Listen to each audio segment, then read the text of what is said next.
tielet parti tal-programm, l-aħħar parti tal-programm. Nfakkarkom li qegħdin tisimgħu MG Cafe, Mary Gawci Cafe. U llum issa se niltaqgħu ma' Atif li se jkellimna dwar spiritualità. L-spiritualità hija importanti ħafna għal kulħadd. Mhux biss qegħdin nitkellmu fuq reliġjonijiet, hemm ħafna affarijiet komuni bejn ir-reliġjonijiet u Atif jemmen ħafna li l-valuri li jinsabu fir-reliġjonijiet għandu jkollhom bażi komuni. Qed ngħid sew Atif. Iva, nirringrazzjak Mary mill-ġdid għall-istedina tiegħek. U iva jien nemmen ħafna fil-spiritualità għax nemnu li l-bniedem meta jagħmel ħafna sforz għal karriera tiegħu l-affarijiet materjalistiċi huwa wkoll importanti li jieħu ħsieb l-ispiritualità tiegħu. Għax l-ispiritualità hija xi ħaġa bejn il-bniedem u l-ħalli.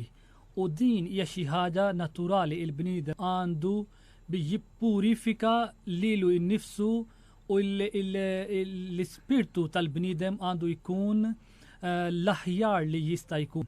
Għax meta il-bniedem jippurifika lilu innifsu għall-lan nobli jiġifieri biex jirba il-pjaċir tal-mulej, allura għandu biex jagħmel sforz ukoll għax ma nistgħux pereżempju jekk nagħtik eżempju l-edukazzjoni ma jiġix bħal granted għax għandna biex naħdmu għalija. Il-paga ma jiġix id-dar fil-bank mingħajr ix-xogħol. Allura l-ispiritualità ma tiġix waħda mingħajr sforz, allura huwa importanti li aħna wkoll niffukaw fuq l-ispiritualità tagħna. Għaliex? Għax l-ispiritualità tagħmilna bnedmin aħjar. Meta il-bniedem jikber fil-imħabba tiegħu ta' Alla tal-mulej il-ħalli, dan se wkoll jagħmluh u jagħtih ċans bi jikber fil-imħabba tal-bnedmin. Għax jekk ma nemnux fuq Alla, jekk ma inkabrux fil-imħabba ta' Alla, aħna ma nistgħux nagħmlu ħafna affarijiet li huma importanti fis-soċjetà. Pereżempju jekk m'hemmx kastig jew premju, ħadd ma jagħmel affarijiet. Jekk jmorru x-xogħol u nafu li meta jispiċċa x-xahar ma jkunx hemm paga, premju, allura min se jmur għal xogħol? Ħadd. Meta jxieħa t-tfal, studenti jmorru l-iskola u jekk jafu li jagħmlu xi jagħmlu, studjaw li studjaw, imma fl-aħħar mill-aħħar ma jistgħux jaqdu din l-eżami u ma jistgħu jiksbu xi ħaġa allura. Allura min se jagħmel dak? Ħadd. Il-punt huwa li jekk m'hemmx kastig, jekk m'hemmx premju, allura ħadd ma jista' jagħmel xogħol tajjeb fis-soċjetà. M'hemmx inċentiv. M'hemm inċentiv. Allura meta nikbru fil-imħabba ta' Alla u fl-ispiritualità u ntejbu il-ruħ il-bniedem ittejjeb lilu innifsu, allura dan se jaf li meta jagħmel dawn ix-xogħlijiet tajbin, allura se jkun hemm premju minn għand il-mulej. Allura il-bniedem se jagħmel ħafna u ħafna sforz u fl-aħħar se jirnexxielu. Jien irid biex ngħidu ukoll li meta l-bniedem issir spiritualment sod, dan ma jibbenefika biss lil bniedem imma lis-soċjetà wkoll. Għax meta jien isir persuna twajba, allura dejjem naħseb ħadd ieħor biex nagħmel il-ħajja ta' dawn in-nies li huma jgħixu fis-soċjetajiet tagħna ta' aħjar. Allura għalhekk is-spiritualità hija importanti li insiru bnedmin ġenwini, bnedmin twajba u imbagħad nagħtu dan il-messaġġ u din it-tjubija nieħdu għand ħadd ieħor sabiex fis-soċjetà kulħadd isir persuna aħjar fiżikament, spiritwalment, ekonomikament u anke soċjalment. Għati, forsi ma introduċejtekx bizziet qabel bdejna. Forsi tgħidilna ftit inti iktar dwar il-background tiegħek. Iva, jien Imam Lejk Ahmad Atif imma magħruf bħala Imam Atif għax Atif kulħadd jista' jgħidli b'mod faċli Ekku. u magħruf f'Malta bħala Imam Atif, jisimni huwa Imam Laik Ahmed Atif.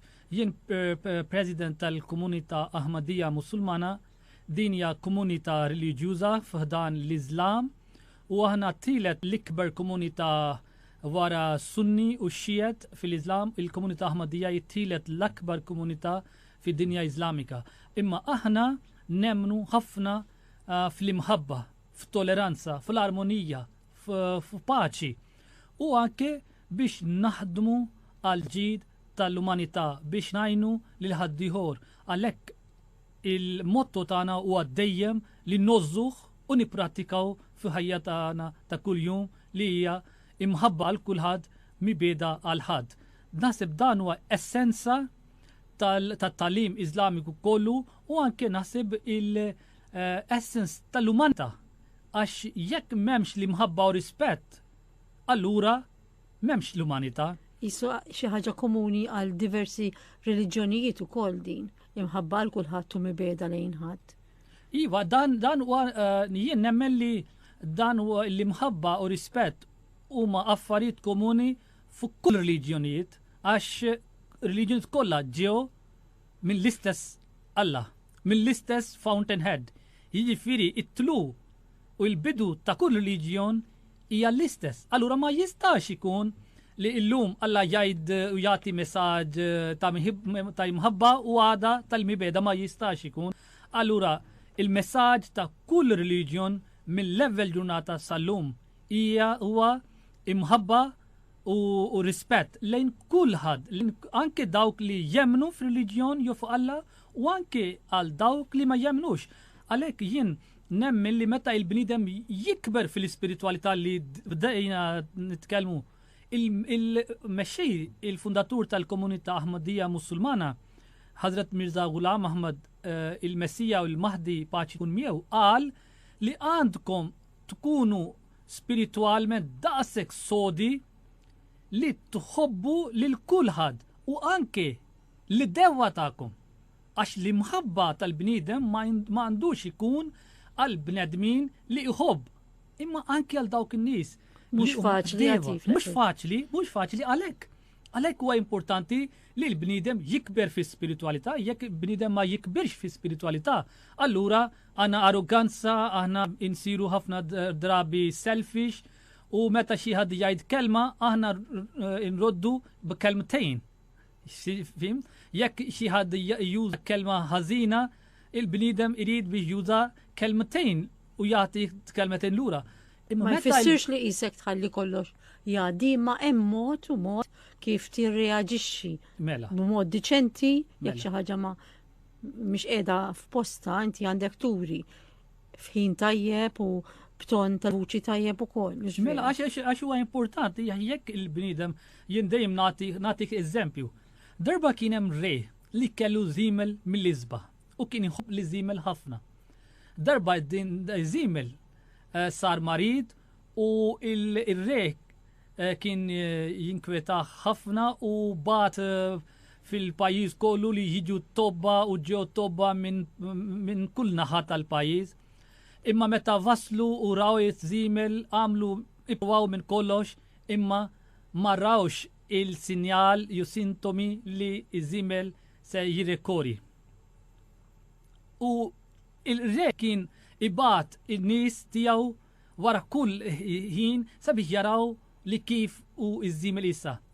U imbagħad qal wieħed mill-ministru tiegħu li kien iħobb biex imur u jara iż-żiemel. Mar u reġa' lura u qal li re għandi l-aħbar ħażin għalik għax iż-żiemel miet. Ir-re li ma kienx lest biex jisma' din l-aħbar u ma rridx biex jisma' din l-aħbar, irrabja u qal li se jikkastiga dan il-ministru u jikkastigah. Imbagħad kien hemm ministru ieħor u qal li mur int u ara u imbagħad għandek tiġi lura kemm jista' jkun malajr. U mar u ġi wara kważi nofsija. Ir-re qal li għaliex tomt ħafna. U qal li majsta jien mort U kif taf li il-żimel kien iħoss ħafna uġieħ u tbatija, issa mort u ċċekkjajt sewa darba, darbtejn u tlieta. Jien ngħidlek ir-żimel huwa fil-paċi eterna, f'paċi kompleta. Jiġifieri affarijiet il-messaġġ kien l-istess li ir-żimel huwa mit. Imma l-klim li il-Ministru uża l-level darba kienu klim ħarxin, ir-re ma kien irid ma rridx biex jisma, imma l-Ministru ieħor li kien aqali u għażel klim ġentili sabiex jispjega lir-re li iżimel huwa mit. Imma dan għamel ħafna differenza għar-re li dak li kien jisma. Għax dan meta sema li iżimel huwa fil-paċi eterna ħass komdu. Allura huwa importanti kif inti qed li meta jassel dak il-momenti jekk xi ħadd jagħmel dak il-qeddeva dak nies li juru oppożizzjoni jekk jużaw klim jew frażi mhux xira, allura għandna biex nagħtu tweġiba b'mod ġentili. Mhux faċli imma importanti. Naħseb li ħafna drabi irrid ikollna żmien biex nirriflettu. Għaliex jekk inti tkun maħkum minn ħafna stress, minn ħafna xogħol ħaġa wara l-oħra u ma tistax tlaħħaq, ma jkollokx iċ-ċans li tifhem lilek innifsek, aħseb wara kemm ħadd tifhem kif ħadd taġixxi ma' dawk ta' madwarek. Ir-riflessjoni anka li inti tħossok qed tikkomunika miegħek innifsek u xek. Waqtiet fil-ġurnata jiena niftakar episodju sabiħ ukoll meta kont għadni żgħira kont qiegħda mommi u qed nismaħa titkellem ma' persuna li ma tax kienet taf u dil-persuna mara kienet għaltilha jiena filgħodu inqum nagħmel isfel u nieħu kikra te. Nagħmel fuq nieħu kikra te. Naħsel il-wejjeġ u nieħu kikra te. U kont impressjonajt ruħi għal din il-pawża li kienet isa dil-kikra te, isa mod kif tirrifletti magħha nfisha li tieħu dik id-daqsxejn break magħha nifisha. Mela, għax huwa importanti li aħna fil-reliġjon Iżlamika il-fundatur tal-komunità Ahmadija qal li għandkom biex tħobbu lil mulej daqsek li idejkom huma taħdmu imma il-sinkom jitkellem mal-mulej. Dejjem jagħtu l-sin tagħkom dejjem tagħti tifħir lil-mulej. Meta aħna naħdmu nistgħu nużaw dan il-ħin u anke meta il-bniedem jirrelassa għandu ħin free minn xogħol għal ieħor, allura għandu biex xi ħadd kif inti tajt li xi ħadd tieħu kikrate. Imma aħna fil-reliġjon Iżlamika huwa li aħna nittolbu xi ħaġa. Meta nagħmlu xi ħaġa nispiċċaw nibdew bit-talb, nispiċċaw bit-talb. Meta nibdew xogħol ieħor nibdew bit-talb u meta nispiċċaw ngħidu wkoll talba żgħira fuq dak il-ħin għax huwa importanti li jekk il-bniedem għandu ikun ikollu granzija ta' xi ħaġa, allura ma m'hemmx granzija mingħajr Alla. Jekk nibdew xogħol f'isem Alla u nispiċċaw f'ismu, allura il-ħalliw għandu huwa majsta, għandu kollox, poter, kollox. U jista' jirranġa jekk pereżempju matul ix-xogħol nagħmlu xi żbali u se jagħtina sigurtà, paċi, striħ. Allura importanti li dejjem nużaw dan il-ħin u għalhekk fil-Iżlam għandna nużaw ħafna kliem. Pereżempju meta l-bniedem jibda x-xogħol ngħidu Bismillahir Rahmanir Rahim. Fisem Alla il-ġentil u l-ħanin. U meta xi ħadd jagħmel ix-xogħol tajjeb ngħidu Mashallah, m'hawnx għalik, kif ngħidu bil-Malti. Meta aħna biex irid xi ħadd irid biex jagħmel xi xogħol ma ngħidux li jien se nagħmel, le. Aħna dejjem ngħidu inshallah, jekk Alla jrid, jekk Alla jagħtini s-saħħa se nagħmel. Jiġifieri fuq kull kelma, fuq kull ħaġa aħna dejjem nitkellmu mal-mulej u xi ħaġa żgħira komunikazzjoni mal-mana infusna u l-komunikazzjoni mal-mulej huma importantissimi fil-ħajja tal-bniedem. Meta l-bniedem jikkomunika miegħu innifsu, jifhem xi għandu tajjeb u xi għandu ħażin ġo fih. Imbagħad meta jagħmel komunikazzjoni mal-mulej, jista' jitlob il-maħfra tiegħu, il-ħnina tiegħu, l-għajnuna tiegħu sabiex jirrekori il-bniedem iħalli dak huwa mhux tajjeb, mhux xira għall-bniedem, lura jispiċċa u jeħles minnu u dak li jagħmel tajjeb, allura bil-għajnuna tal-mulej jista' jibqa' jagħmel ħafna u ħafna iktar fil-ħajja tiegħu jew tagħha fil-futur. Atif, għaw mi qed jismana forsi għaddej minn problemi kbar, jista' jkun ta' mart, jista' jkun ta' affarijiet oħra ta' problemi fil-familja u kważi ma jaraw l-ebda xaqdaw li l-affarijiet jistgħu jiġu għall-aħjar. Allura dbatija kbira meta inti jisek titlef tama, meta kollox qisu jkun falla, imma fl-aħħar mill-aħħar nafu li hemm qawwa ola minna u inħallu ruħna fidejn dil qawwa ola minna li hija xi ħaġa komuni għal diversi reliġjonijiet. Iva għandek raġun Meri, dan il-punt huwa importanti għax meta il-bniedem jgħaddi minn perjodu diffiċli, allura iva huwa mhix xi ħaġa faċli meta il-bniedem wieħed mill-familja u marid. Alla jgħid fil-Quran li vajza maristu fahuwa jexfin, li meta il-bniedem isir marid huwa biss Alla li jista' jagħtih il-kura. Jiġifieri dawn il-mediċini tobba jippruvaw mill-aħjar li jistgħu, imma ma jistgħux jagħtu il-kura lil persuna għax kura jiġi minn għand il-mulej. U meta il-bniedem ibati, jekk jagħmel sforz iktar biex jikkomunika mal-mulej u juża il-ħin fit-talb, jien naf, jien nemmen u anke l-esperjenzi kelli l-esperjenzi ħafna f'ħajti li l-bniedem iħoss sodisfazzjon, kumidità, għax Alla jgħid fil-Qur'an imqaddes ala biżikrillahi tatma'innu l-qulub. Jiġifieri mingħajr it-tifħir, mingħajr Alla il-qulub ma jistawx jieħdu sodisfazzjon. Allura sodisfazzjon tiġi wkoll minn għand mulej. Jien ngħidlek kull meta jien personalment għandi xi ħaġa diffiċli, ngħaddi minn xi perjodu diffiċli, jekk għandi xi xogħol ibes qudiemi, dejjem nitlob iktar minn nagħmel ix-xogħol għax it-talb jagħtina ħafna u ħafna kuraġġ u sodisfazzjon.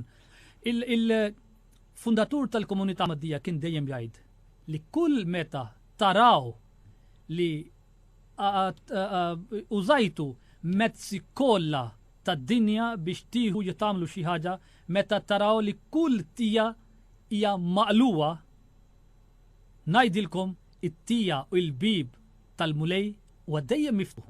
Għalhekk iżomm morru ġo l-kamra u jtolbu b'qalb sħiħa lil-mulej u ngħidilkom meta titkellmu mal-mulej, meta titolbu, meta il-bniedem jibki u għalli tibku qudiem il-mulej bħat-tfal.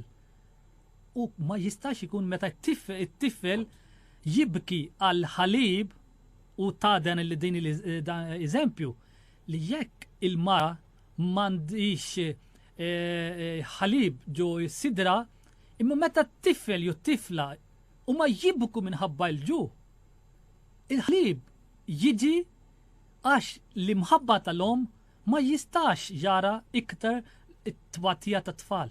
Allura għall-istess mod meta l-bniedem jibki bħat-tfal quddiem il-mulej u jitleb il-ħanina tiegħu, ma jistax ikun li l-mulej li huwa iħobb lil-bnedmin 70 darba iktar mill-om, allura ma jistax ikun li l-ħanina tiegħu ma jiġix u għajlun ma nirċvux l-għajluna li mħabba tiegħu. Allura huwa importanti meta namlu xi ħaġa, meta nittolbu ġentilment, b'qalb kollha. Allura jien ċert 100% li l-imħabba, l-għajnuna u l-grazzja ta' Alla jassel għand il-bniedem.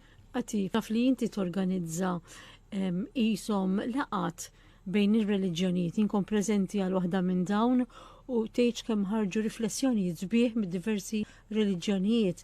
Ma nafx hekk jiġikx moħħok bħalissa xi riflessjoni li ħarġet anke minn reliġjoni ieħor minn dak li inti tipprattika. Iva, reliġjon tiegħi għax level ngħidlek it-talim Iżlamiku kollu huwa maqsum f'żewġ kategoriji. U jekk ngħidha reliġjon talim ta' kull reliġjon huwa l-istess u hemm żewġ punti komuni huma l-istess. Jiġifieri li mħabba ta' Alla u li mħabba tal-umanità. Meta il-bniedem iħobb il-mulej, iħobb ukoll lill-umanità. Għax ma jistax ikun li l-bniedem jgħid li huwa jħobb lil Alla imbagħad ma jħobbx lill-umanità. Għax jien ngħidlek xi frażi għax il-raba kalif tal-komunità Ahmadija darba qal if you love the artist then you must love his art. And if you love the creator then you must love his creation. Jiġifieri meta tħobb l-artist għandek tħobb l-arti wkoll.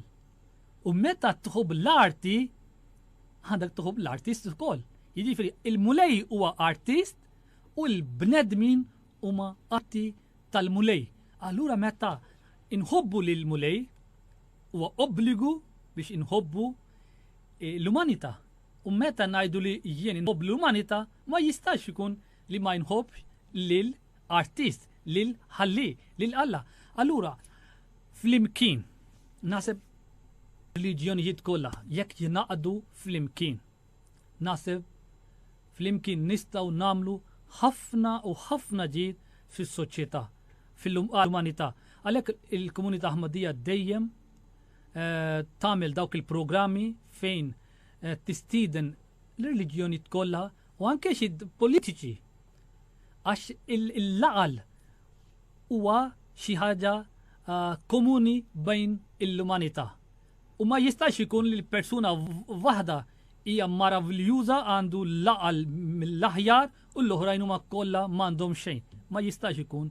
Kull bniedem jista' jaqsam l-erf tiegħu, l-esperjenzi tiegħu. Allura meta niġu flimkien fuq post wieħed nistgħu ngħidu affarijiet li nemmnu, nistgħu naqsmu ħisibijiet tagħna, l-erf, laqal, edukazzjoni, l-esperjenzi tagħna sabiex nittalbu minn xulxin u nagħmlu ħajjitna aħjar u ħajja ta' ħaddi aħjar li huma jgħixu fis-soċjetà.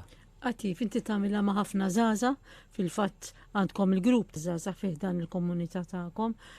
Kif ħarsu lejn l-ispiritwalità?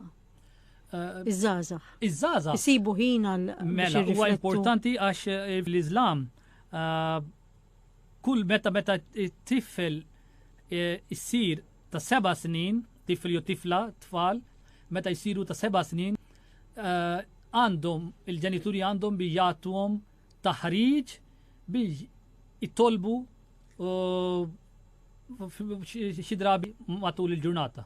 Imma meta jaslu u jsiru ta' 10 snin, imbagħad it-talb isir obbligatorju. Jiġifieri 5 darbit kull jum. Aħna nitolbu 5 darbit kull jum. U dan il-taħriġ li nagħtu lit-tfal nagħtuhom mill-età żgħira. U anke qabel it-twelid tagħhom, jiġifieri jekk l-om u l-missier huma jitolbu regolarment dik it-tarbija li huwa fil-ġuf tal-om tħoss dik ispiritualità qabel it-twelid. Għax l-om u l-messier huma jippratikaw it-tal, huma dejjem jikkomunikaw mal-mulej, huma dejjem jaqgħu kelma qaddisa il-Qurani Muqaddas, huma dejjem jgħidu u jismaw jitkellmu affarijiet tajbin. Jiġifieri kull ħaġa li l-om tagħmel, ju dak li tikol, dak li tħoss, dak li taqra, kollox jaffettwa it-tarbija li hija ġufa. Allura l-Islam jgħid li hu anke jekk nitkellem f'dan is-suġġett. L-Iżlam jgħid anke qabel, pereżempju, meta xi ħadd irid biex iżżewweġ għandu biex jitlob sabiex ikollu jew ikollha partner mill-aħjar spiritualment. U meta huma jżewġu imbagħad ukoll meta jagħmlu relazzjoni bejnietom kull darba għandhom biex jittolbu lil mulej sabiex ir-relazzjoni ikun ħafna aħjar. U meta għandhom ukoll ir-relazzjoni intimity hemm ukoll talba li jalla dejjem urina li mħabba u dak it-tifel jew tifla it-tarbija li se tagħtina se jkun l-aħjar spiritualment u se jiġi minn grazzja tiegħek. Jiġifieri din dan il-vjaġġ tibda ħafna qabel it-twelid ta' tarbija. U meta t-tarbija titwilet mill-level aħna ngħidu kelma ta' Alla ġo vidni wieħed u xi ħaġa oħra f'vidna oħra. Sabiex level kelma li tisma' t-tarbija meta tiġi fid-dinja huwa isem u li mħabba ta' Alla. Imbagħad mill-level ġurnata il-taħriġ ta' tarbija tibda sakemm jassil għand meta jkollu 7 snin, minn 7 għal 10 snin nagħtu taħriġ ħafna iktar u wara 10 snin it-tarbija, it-tifel u tifla huwa obbligatorju għalihom biex jitolbu 5 darbiet. Meta jitolbu huma jikbru fl-imħabba u spiritualità. U jien nagħtik eżempju, pereżempju, ħafna drabi jekk it-tifel u tifla tiegħi għandi żewġ tfal, meta għandhom xi ħaġa u jekk ma jrix biex nagħtihom jew għandna biex opinjoni differenti li dan mhuwiex tajjeb għalihom, jew mhux issa pereżempju fil-futur se nagħmlu huma jitolbu u fl-aħħar mill-aħħar jien inħoss differenti u ngħidhom nagħtuhom dak li jitolbu minni mill-level. U mbagħad huma jgħidu papa, taf għaliex għamilt hekk? Għedlhom le. Għadlhom li aħna konna nittolbu quddiem il-mulej li dan dak li jridu nirċievu u il-fema tal-papa jew il-mama tinbidel sabiex dan iridu u aħna jridu issa mhux fil-futur. Dan nagħtik eżempju partikolarment. Minħabba il-Covid għax kienu ħafna każijiet f'dan l-aħħar xhur u tifel iħobb ħafna biex jilgħab futbol. U għedlu li sakemm affarijiet ma jsirux aħjar m'għandekx tmur futbol. Ġimagħtejn ilu kellhom logħba u kien verament irid biex imur u għedlu le għax saħtek level imbagħad affarijiet il-logħba huwa importanti imma għandek biex tieħu ħsieb saħtek u għal ħadd ieħor għax meta xi ħadd ibati mela jaffettwa l-edukazzjoni tiegħek b'mod negattiv, allura ma jridux li tagħmel xi ħaġa. It-tifel baqa' jitlob ġurnata sħiħa. Tifla li tħobb huwa kien titlob ukoll għalih. Jien kelli xi xogħol meta ġejt lura bil-lejl tard u laqgħuni bl-imħabba ħafna. U jien kont naħseb li illum ħajmur id-dar nitkellem ma' tifel u ngħidlu li tista' tmur jekk tuża il-gaming on computers inqas tista' tmur għada għall-logħba. Imma qabel qedlu li ma tistax. Imma meta kienu jittolbu dan ukoll affettwa il-ħasib tiegħi u biddilt fema tiegħi. Ġej lura id-dar u għedlu li ibni għandi l-aħbar tajbalik. Għalli x'għandek papa? Għedlu li għada se tmur biex tilab futbol. U kienu ferħanin immens. U t-tifla qalet papa dan taf kif sar għax ġien u hija konna nittolbu il-mulej ġurnata sħiħa li meta terġa lura il-papa jerġa lura id-dar se jagħtih permess biex dan juri li il-talb spiritualità huwa importanti u kemm jagħmel differenza fil-ħajja tal-bniedem. Grazzi ħafna Atif, ċertament se nerġgħu nistidnuk biex tina aktar ħsibijiet bħal dawn, ħsibijiet li issa wasluna lejn tmiem il-programm. Grazzi li kontu magħna, dawk minnkom li tixtiequ tibatu xi mistoqsija, kumment, suġġeriment tistgħu tibatu SMS fuq 7760 3330 7760 3330 u aħna weġbukom lura individwalment wara il-programm.